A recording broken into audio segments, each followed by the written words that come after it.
Je me présente, je m'appelle Ken Moron, je suis neuroscientifique et aussi psychologue. Et aujourd'hui, on veut vous introduire un sujet sur la conscience, donc ouvrir vraiment l'espace à la réflexion.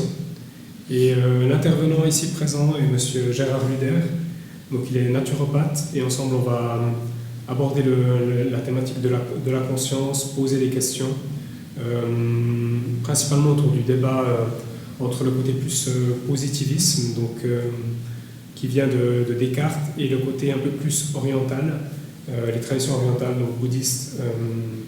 Et la première partie, ce sera de questionner si la conscience est un produit du cerveau, donc le fait de d'abord penser et ensuite être, ou est-ce que la conscience est quelque chose de principal et de primordial, donc d'abord je suis et ensuite je pense.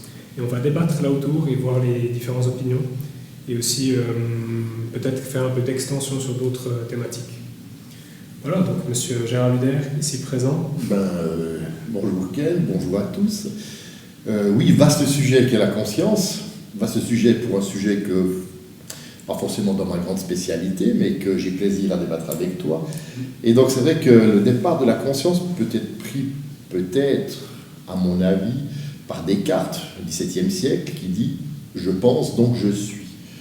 Est-ce que la pensée forme la conscience, et uniquement forme cette conscience, ou quelque chose d'autre permet de faire évoluer cette conscience? Et c'est ce qu'on va essayer un petit peu de répondre.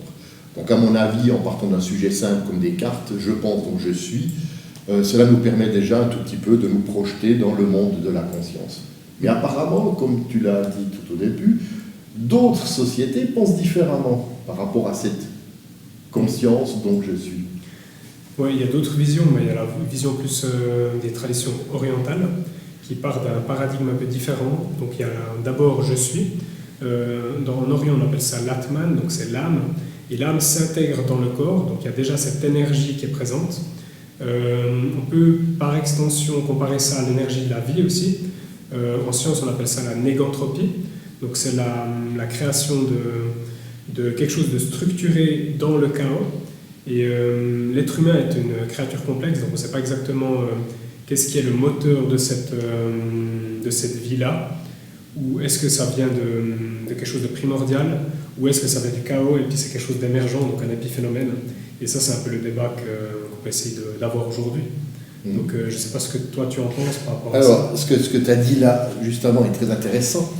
Ça veut dire, en fait, compte à quel moment l'esprit ou l'âme, en fait, rejoint le corps. Sur un plan de vue très symbolique, on retrouve aussi dans la Bible, par exemple.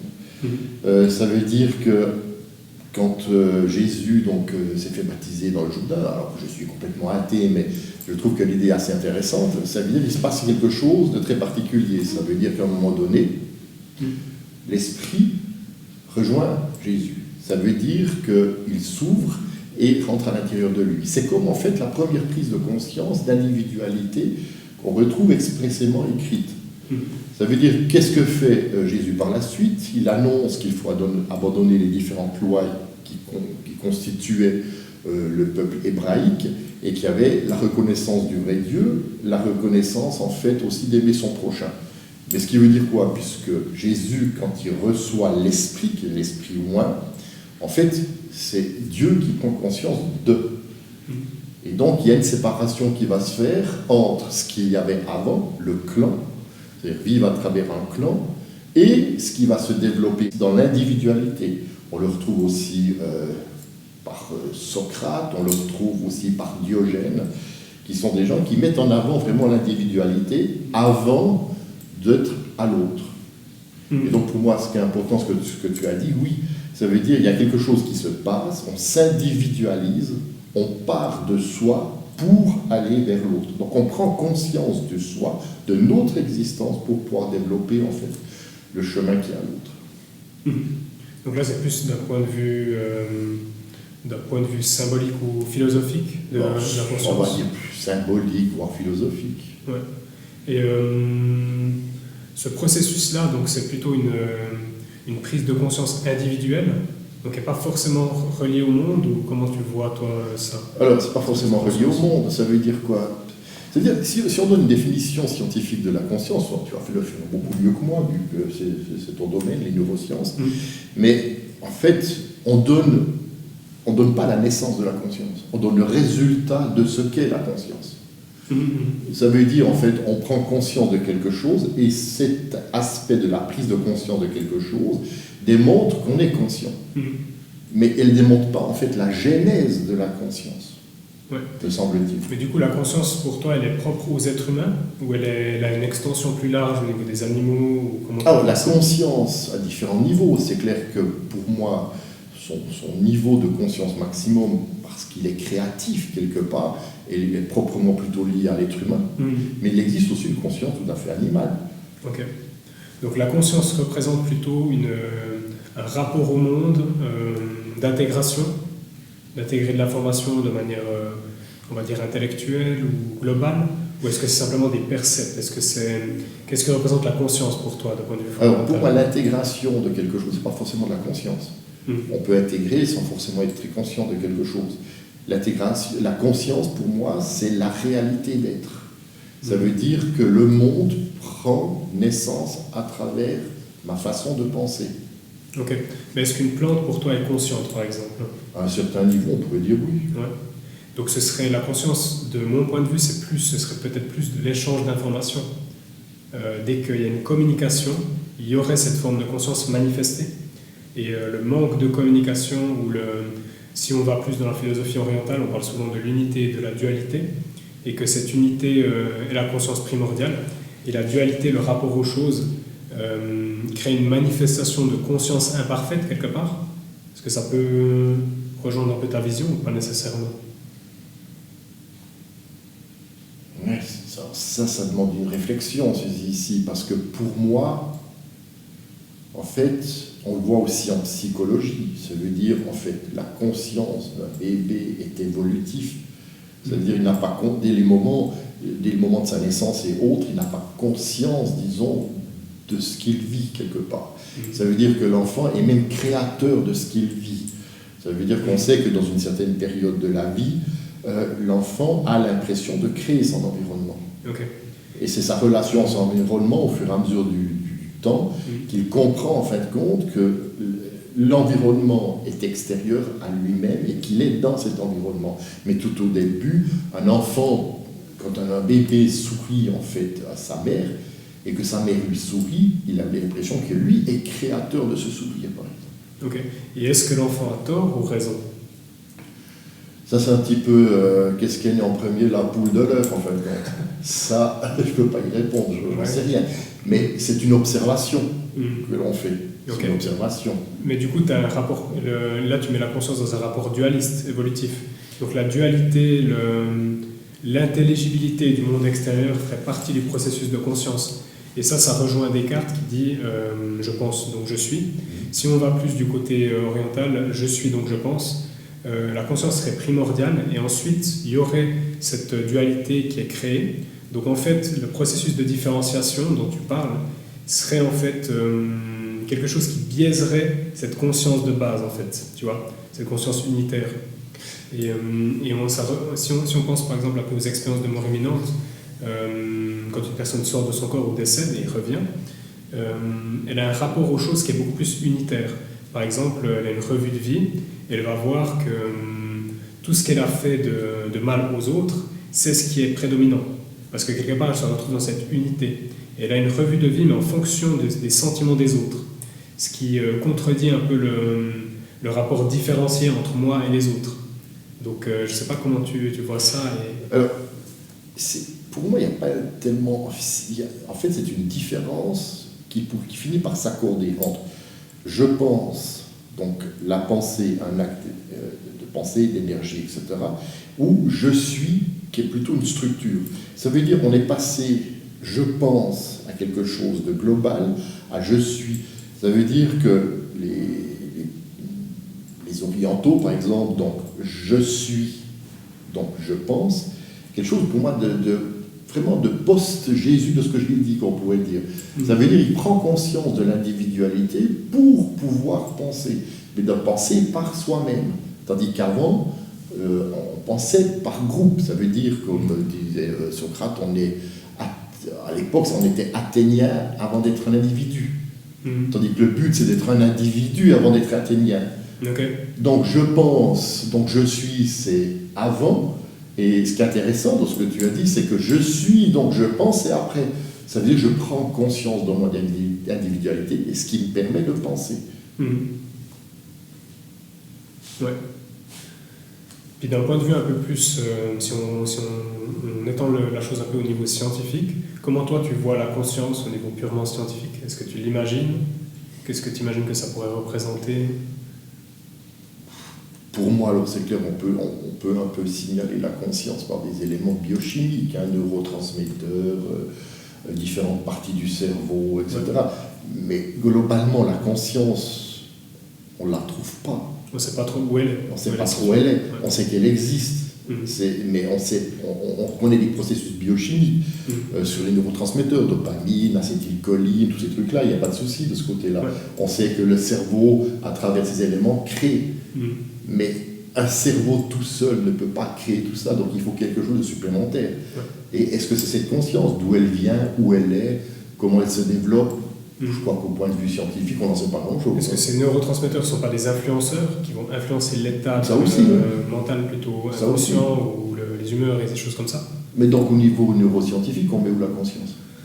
Ben, ça, c'est tout le débat en fait. C'est qu'on ne sait pas où est-ce qu'on la met la conscience. Et des personnes pensent que c'est un épiphénomène ou une manière d'intégrer l'information extrêmement complexe et qu'il y a une sorte de modularité, mais en même temps un serveur central qui gère tout ça. Et d'un autre point de vue, ce serait beaucoup plus que quelque chose qui est peut-être de l'ordre des vibrations, de l'électroencéphalogramme, des rapports entre les ondes dans le cerveau. Et on sait que l'information se traite ou se véhicule ou s'intègre en fonction des ondes à un niveau beaucoup plus élevé en fait. Parce que c'est comme quand on regarde une télévision ou bien quand on pense à la lumière, la manière d'intégrer l'information est beaucoup plus élevée. C'est pour ça qu'on utilise ça pour transmettre l'information par la radio, par toutes ces choses. Voilà. Est-ce que l'être humain ne fonctionnerait pas comme ça à la base? Est-ce que la conscience ne circulerait pas de cette manière-là à la base en fait? Et ça, c'est une question principale. Et ça pourrait rejoindre le côté oriental du « je suis, donc je pense ». Et si on ouvre l'espace à ça, on peut ouvrir l'espace à des théories un peu alternatives, on appelle ça alternatives, mais c'est peut-être des théories qui peuvent avoir plus de valeur et plus de poids que ce qu'on imagine. Et comprendre un peu mieux les phénomènes un peu des anomalies, comme peut-être le contact non local entre des vrais jumeaux ou des choses comme ça, qui se situeraient à un niveau beaucoup plus vibratoire que physique. Donc là, on rejoindrait Descartes.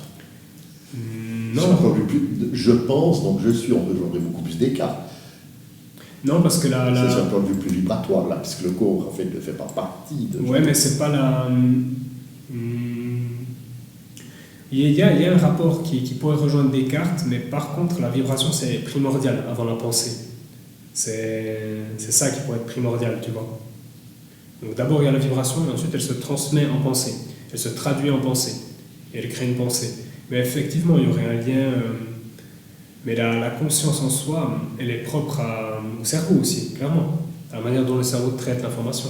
Donc c'est aussi une part de vérité, ouais, je pense. En fait, mais c'est un débat ouvert après. Hein. C'est un débat qui est très compliqué, parce qu'en fait, voilà, la conscience en elle-même, c'est quelque chose que l'on peut que s'imaginer pour l'instant. Mais par contre, elle existe. On est conscient. Puisqu'on est conscient. Ouais. C'est la plus grande intrigue et c'est la chose qui nous concerne le plus. C'est comme le vent. On ne le voit pas, mais on voit ses effets. C'est plus ou moins ça. Ouais, c'est plus ou moins ça. Et puis, donc, on peut dire aussi que globalement, l'expression de la conscience ne peut se faire, pour l'instant, qu'à travers le corps. Donc, à travers la parole. Donc, ça veut dire que la conscience, donc, je pense, donc, je suis, s'exprime à travers le verbe, à travers la parole. Mais avant le verbe, elle s'exprime à travers l'expérience.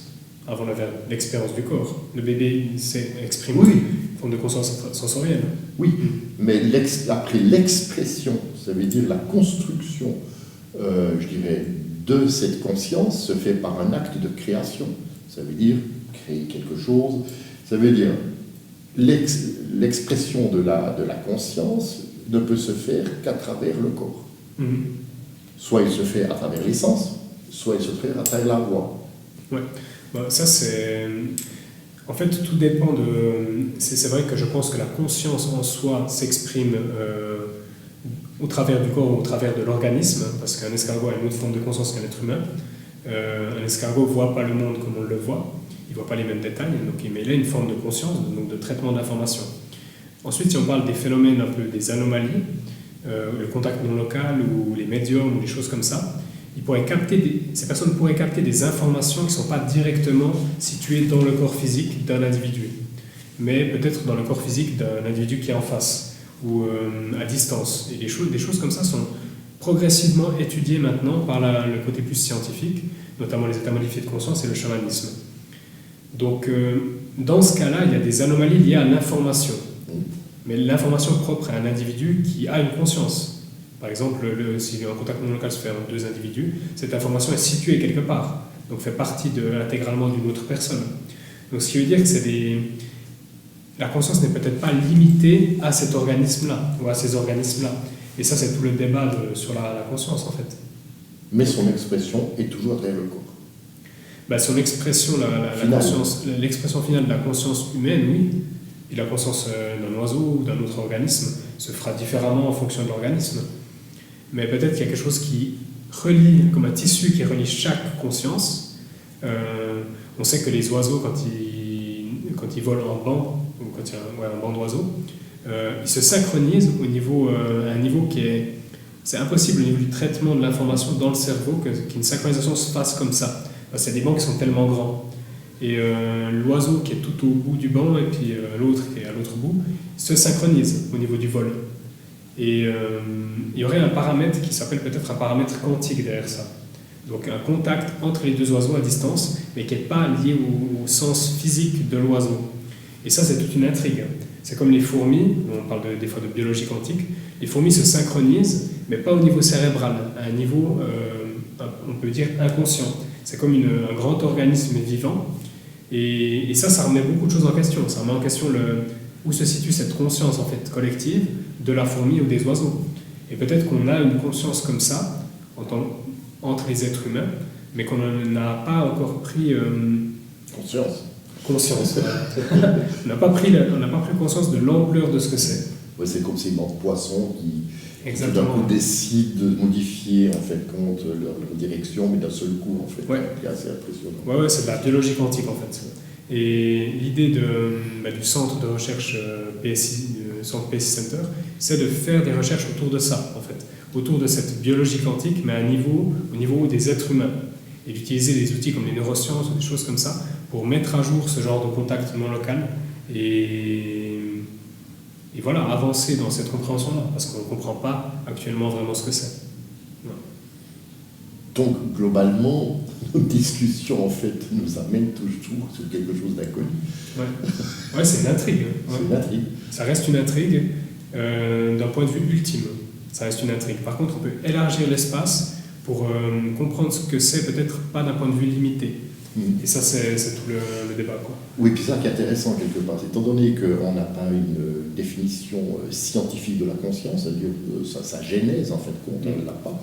C'est vrai que c'est intéressant, en fait, d'utiliser différents plans de vue, c'est-à-dire le plan de vue scientifique, le plan de vue énergétique, le plan de vue symbolique, même le plan de vue religieux peut être intéressant pour voir, en fait, depuis le début des temps, comment les gens, en fait, pensent de la conscience, créent de la conscience, comment ils ont essayé de l'exprimer, ça peut être à travers l'art, ça peut être à travers différents médias, etc.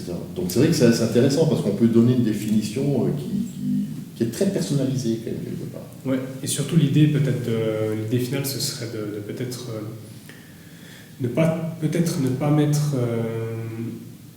pas croire que la conscience est uniquement quelque chose d'individuel, permet aussi de comprendre que tous les êtres humains sont peut-être en lien et que ce lien entre chaque être humain est quelque chose à respecter aussi. En tout cas, l'idée du centre PSI, c'est d'ouvrir l'espace à ça et que ça change un peu notre rapport égocentrique pour permettre d'avoir une humanité un peu plus bienveillante et empathique. Voilà. Donc il nous reste des sujets, des beaux sujets, très intéressants à aborder. On va peut-être pour l'instant laisser les gens réfléchir À ça. essayer de décrypter ce que l'on vient de dire, si nous-mêmes on arrive encore à le décrypter. On fait une traduction des sourds. Et peut-être qu'on pourrait augmenter, disons, les strates de nos discussions dans une prochaine vidéo. Oui, bien sûr. Merci pour ton ouverture. Et je te remercie de ta visite et de ma visite dans ton monde. Ouais, ça marche. On s'arrête là pour aujourd'hui. À bientôt. Merci, à bientôt. Ciao. Ciao.